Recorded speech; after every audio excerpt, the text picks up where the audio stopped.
자, 다음으로 NoSQL입니다.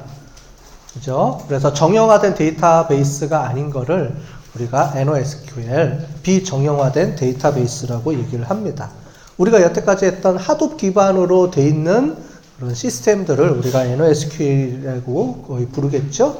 자, 그래서 보도록 하겠어요. 그래서 비관계형 데이터베이스. 관계형이라는 말은 우리가 다른 말로 SQL형 데이터베이스 또는 RDBMS 또는 DBMS 다 같은 말로 씁니다. 그래서 여기 보면은 RDBMS라는 말이 관계형 데이터베이스라는 말을 지칭합니다. 그죠? 그래서 정형화된 틀에 의해서 뽑은 거죠. 그래서 데이터가 들어오면 이 데이터베이스에 이런 형식으로 딱 돼 있죠. 이런 형식을 우리가 뭐라고 불렀죠? 테이블. 그죠? 테이블이라는 형식으로 해서 테이블 형식으로 저장이 되는 거를 우리가 RDBMS라 그랬어요. 그죠? 이 테이블들이 묶여서 데이터베이스가 된다 그랬죠? 그리고 그 데이터베이스를 전체적으로 총괄하는 시스템을 DBMS라고 불렀고요. 그 다음에 여기다가 이 테이블에다가 정형화된 데이터를 집어넣고 빼고 해야 되니까 그때 필요한 게 SQL 언어라 그랬어요. 그죠? SQL 언어인데 이 SQL 언어 중에서 대표적인 게 4개가 있다 그랬죠? 우리 시험 문제도 나와 있는 것처럼 입력, 인서트, 업데이트, 딜레이트, 셀렉트 이렇게 해서 데이터를 저장하고 수정하고 삭제하고 갖고 오는 이 4가지의 기본 용어들로 이루어진 간단한 SQL 구문이 있다 그랬죠? 그걸 통해서 데이터를 주고받는 겁니다. 자, 이해되셨죠? 그걸 우리가 RDBMS라고 그러고요. RDBMS는 특징은 이런 테이블 형태로 저장되다 보니까 행과 열로 이루어져 있어요. 그래서 열이 있습니다. 열이 남자 그러면 데이터가 남녀 이렇게만 저장이 돼야 돼요. 학번 그러면 학번 10자리로만 딱 고정돼서 저장이 돼야 되죠. 그렇게 해서 정형화된 틀을 이렇게 만들어 놓고 그 정형화된 틀에 의해서 데이터를 집어넣습니다. 그래서 정형화된 틀을 뭐라고 그러냐면 스키마라고 부릅니다. 여기 위에 보시면 스키마라고 돼 있죠? 스키마라는 게 이렇게 틀을 정해놓는 거예요. 열은 뭐고, 열에 어떤 문자가 들어와야 된다, 숫자가 들어와야 된다. 숫자가 그러면 문자는 몇째 자리까지. 우리 여러분들 학번이 10자리죠? 주민등록번호는 13자리예요. 그러면은 13자리면 일부러 13자리를 고정시켜 놓습니다. 왜냐면 사람이 혹시 실수로 해서 12자리, 14자리 입력하면 에러를 발생시켜요, 일부러. 그렇게 정형화된 툴에 의해서 일부러 그렇게 정형화된 거를 만들어 놓습니다. 이런 것들을 우리가 스키마라고 그래요. 그래서 테이블 형태하고 테이블과의 관계를 릴레이션십으로 해서 여기서 키하고 여기서 NoSQL에서 나온 키는 다른 얘기예요. 여기서는 포린 키, 웨리 키라는 방법을 이용해서 그거를 서로 링크 시켜주는 이런 개념으로 쓰는 게 우리 RDBMS죠. 제가 이렇게 얘기하는 걸 지금 이해가 되셔야 돼요. 우리 RDBMS는 다 설명하고 왔잖아. 그죠? 한 주 동안 챕터 1을 RDBMS에 대한 설명을 하고 왔죠. 제가 얘기한 이거는 이제 이해하셔야 됩니다. 자, 이렇게 해서 이게 RDBMS 정형화된 데이터베이스인데 비정형화된 데이터베이스는 이런 형식을 안 써도 된다는 거예요. 안 쓴다는 게 아니고 안 써도 된다는 말입니다.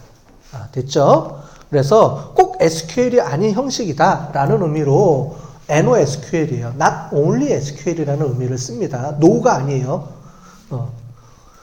그렇게 해석하면 안 돼요. No가 아니면 그러니까 전혀 반대 어떤 그런 식으로 생각하면 안 되고 SQL처럼 정형화되지 않은 형태의 데이터를 저장하는 거. 그렇게 해서 NoSQL, Not only SQL. SQL이라는 의미는 정형화된 이런 의미를 포함하고 있다고 그랬죠. SQL이라는 말 자체가 이 RDBMS랑 같은 말로 쓰입니다. 그 다음에 정형화된이라는 말하고 같은 의미로 쓰여요. 똑같은 의미로 쓰입니다. 자, 그래서 그런 거로 보시면 되겠어요. 그래서 스키마 프리하다라는 건 뭐냐면 형식이 이렇게 딱 테이블 형식으로 미리 맞춰놓고 돼 있지가 않아요. 그래서 여기는 우리가 아까 전에 맵 리듀스처럼 키 밸류를 마음대로 조정해 가면서 데이터를 입력해서 넣을 수가 있어요. 저장이 돼요. 그러니까 좀 더 프리하죠. 형식도 프리하고 여기는 문서도 저장될 수 있도록 해놨고 그래서 다양한 양식의 목적에 따라서 다양한 형식으로 데이터를 저장 관리할 수 있도록 좀 더 오픈시켜 놓은 방법을 씁니다. 그게 NoSQL이라는 의미로 쓰여요. 물론 뒤에 보면 종류가 여러 개가 있어요. 어떤 거는 키 밸류 매핑으로도 하고요. 어떤 방법은 컬럼 방식으로도 표현을 하고 어떤 데는 문서 형식으로 저장되기도 하고 다 틀려요, 형식이. 그러니까 거기에 맞춰서 우리가 쓰면 됩니다. 자, 이해되셨죠? 스키마라는 의미가 그거다. 그래서 딱 형식에 얽매이지 않는다. 그런 거고, RDBMS는 정형화된 형식에 딱 맞춰서 데이터를 거기에 맞춰서 무조건 저장이 돼야 되게 만들어 놓은 겁니다. 자, 그래서 우리가 알고 있는 RDBMS는 목적이 있어요. 걔는 이렇게 정형화돼야 되니까 우리가 어떤 그 데이터를 꼭 정형화 시켜놓고 써야 되는 부분에 있어서는 RDBMS를 쓰는 겁니다. 대체적으로 우리가 하는 그 운영계, 오퍼레이션이라고 우리가 얘기를 해요. 오퍼레이션이라는 게 뭐냐면 지금 현재 은행 같으면 여러분들 실계좌, 지금 사용하고 있는 실계좌들, 그거는 RDBMS를 써야지 이 빅데이터 쪽으로 쓰게 되면 조금 문제가 발생할 수도 있겠죠. 정형화된 거를 꼭 써야 되니까. 그 다음에 여러분들 지금 여러 가지 성적, 그죠? 그래서 이거를 우리가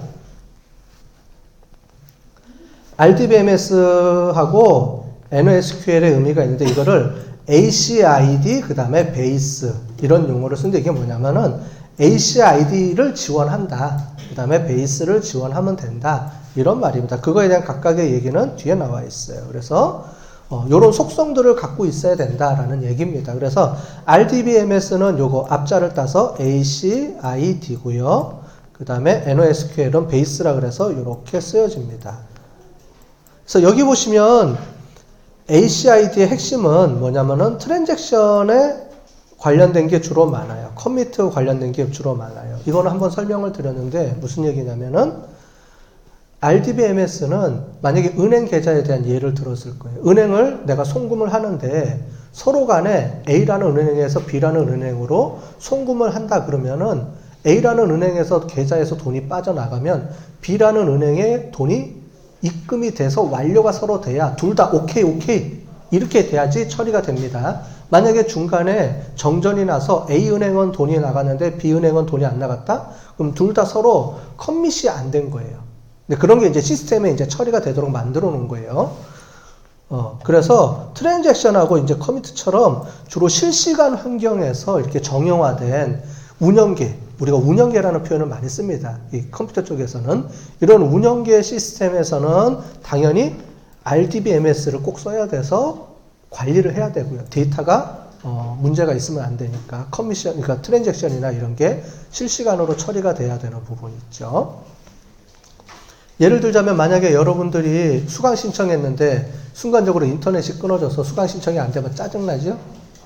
폭파시키고 싶죠? 그죠?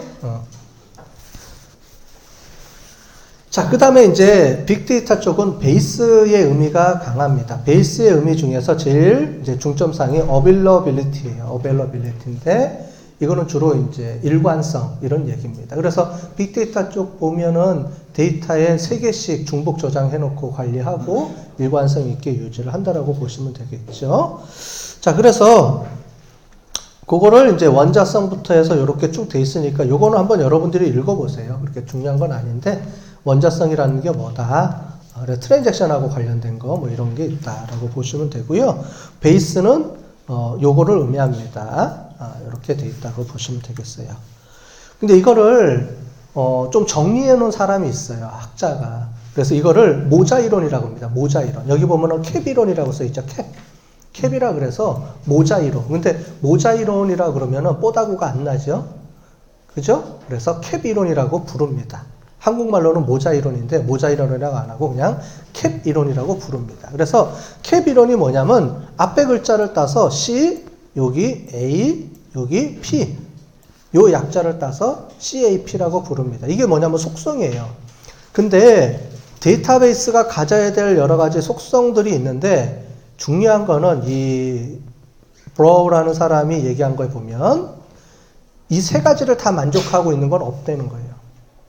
그래서 뭐냐면 항상 이 중에 2가지를 가지고 있어야 된다라는 거. 2가지뿐이 못 가지고 있다. 3가지를 다 가지고 있는 거는 없다라고 얘기를 하고요. 그 중에서 RDBMS는 C하고 A의 속성을 갖고 있다라는 거예요. 아까 전에 우리가 봤던 그런 그 커미트하고 뭐 이런 게 있어야 되니까 그런 속성들이 있어야 돼요. 그래서 일관성이 있어야 되고 가용성이 있어야 되고 요거를 중심으로 하는 여러 가지 시스템들은 우리가 RDBMS를 써야 된다라는 의미고요. C하고 P 또는 P하고 A 요 부분은 이제 NoSQL이 있는데 NoSQL의 종류 중에서도 좀 몇 가지가 있거든요. 그 중에서 우리는 C하고 P가 중요하다고 생각하는 사람들은 여기 보면은 HBase라든가 뭐 클라우드 데이터 이런 시스템을 써야 되고 뭐 여기 써야 된다. 뭐 이런 내용입니다. 구체적으로는 몰라도 되고요.